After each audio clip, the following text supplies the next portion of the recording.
میں نے بالکل نہیں سوچا تھا کہ میں ایسی کوئی ویڈیو بنا کے یہ باتیں آپ سے کر رہا ہوں گا جو ابھی میں اس ویڈیو میں کر رہا ہوں۔ آخری ویڈیو میں نے آپ کو امی کی صحت کے متعلق بتایا، اللہ نے بڑا فضل کرم کر دیا تھا اور امی ماشاءاللہ سے بہت ٹھیک ہو گئیں، لیکن اس کے بعد بس قدرت کا نظام کچھ ایسا ہوا کہ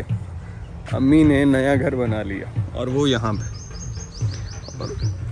وہ وہاں پہ ہے ان کا گھر، میں آپ کو دکھاتا ہوں۔ تو امی جو ہیں وہ ابھی ادھر رہ رہی ہیں، حالانکہ میں بڑا مطمئن تھا سب کچھ ٹھیک ہو گیا، اور اللہ جو چاہتے ہیں وہی ہوتا ہے، الحمدللہ علی کل حال۔ یہ میں اس لیے بنا رہا ہوں، ویسے میں غم کبھی شیئر نہیں کرتا، میں اس کا عادی نہیں ہوں، لیکن میں نے سوچا کہ ایک تو جن احباب کے میسیجز آ رہے تھے، امی کی صحت کا پوچھ رہے تھے، ان کو بھی اطلاع ہو جائے گی، اور جو ہزاروں دعائیں کرنے والے ہیں ان میں اور لوگ بھی شامل ہو جائیں گے۔ میں امی کے پاس جا کے یہ باتیں اس طرح سے آپ کے ساتھ نہیں کروں گا، میں بتاتا ہوں کیا ہوا، لیکن پہلے وہاں پہ آرام سے امی کے پاس ذرا جا کے ان کو سلام دعا کر لوں، پھر آپ کو بتاتا ہوں کہ یہ سارا کیا ماجرا ہوا۔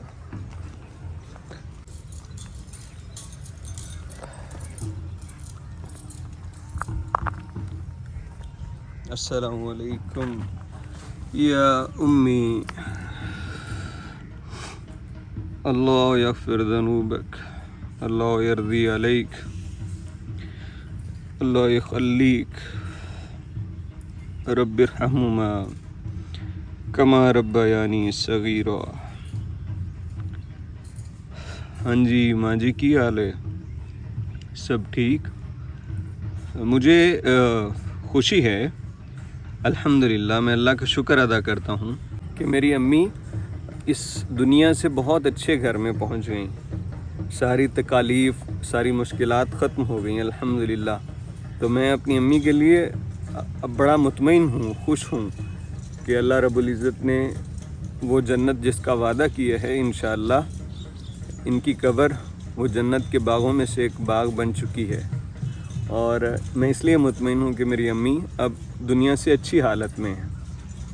امی کا کینسر کا علاج چل رہا تھا، اور اس میں جو دوسرا آپریشن ایلیوسٹمی کا ہوا، وہ کچھ 2 ہفتوں کے بعد اس میں تھوڑی پرابلم آئی، اور ہم ہاسپٹل میں گئے، 8-9 دن رہے، ڈاکٹرز نے کہا کہ دوبارہ اناٹوموسس کرنا پڑے گا، کہ وہ جوڑ تھوڑا سا لیک ہو گیا۔ تو اس کے بعد تیسرا آپریشن ہوا، اور وہ جان لیوا ثابت ہوا، اور امی بس آج یہاں آ گئی۔ تو میں امی کی قبر سے تھوڑا سا دور ہٹ کے یہ ویڈیو بنا رہا ہوں، کیونکہ یہ چیز ان کی زندگی میں ہمارے درمیان تھی۔ میرے سامنے وہ اپنے غم کا اظہار نہیں کرتی تھی، تکلیف چھپا لیتی تھی کہ یہ روئے گا، اور میں باہر وارڈ سے جا کے دیوار کی طرف منہ کر کے رو لیتا تھا کہ میری ماں پریشان نہ ہو۔ تو بس وہ دیوار آج بھی قائم ہے، ان کی قبر پہ میں مطمئن آتا ہوں، خوش رہنے کی کوشش کرتا ہوں، اور ان کے مرنے پہ بھی ان کے سامنے میں زیادہ نہیں رویا ان کی میت پہ، کیونکہ ان کو تکلیف نہ ہو۔ تو بس یار یہی تھی کہانی، اور جن دوستوں نے پہلے امی کے لیے دعائیں کی تھی، جو ابھی تک کر رہے ہیں، جب میں نے صحت یابی کا بتایا تھا، مجھے بہت سارے کمنٹ یاد ہیں، آپ لوگوں کی محبت، وقت، بہت شکریہ یار۔ میری امی کے لیے ابھی بھی دعا کرنا، اللہ رب العزت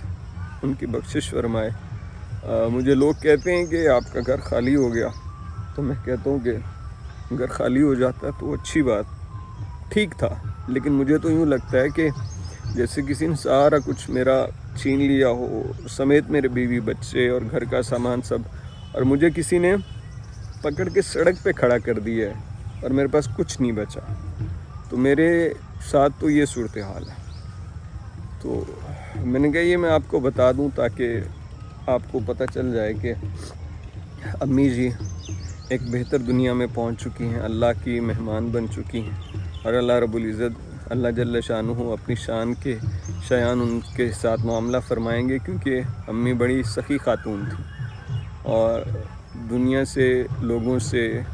رشتہ داروں سے صلہ رحمی اور محبت کرنے والی تھی، اور وہی صلہ رحمی اور محبت انشاءاللہ اللہ ان سے فرمائے گا۔ اور ابھی میں چلتا ہوں، امی سے 2-4 باتیں اور ہوں گی، فاتحہ کہہ کے پھر ان سے باتیں کر کے پھر میں گھر چلا جاؤں گا، اور پھر کسی دن دوبارہ امی کے پاس آئیں گے۔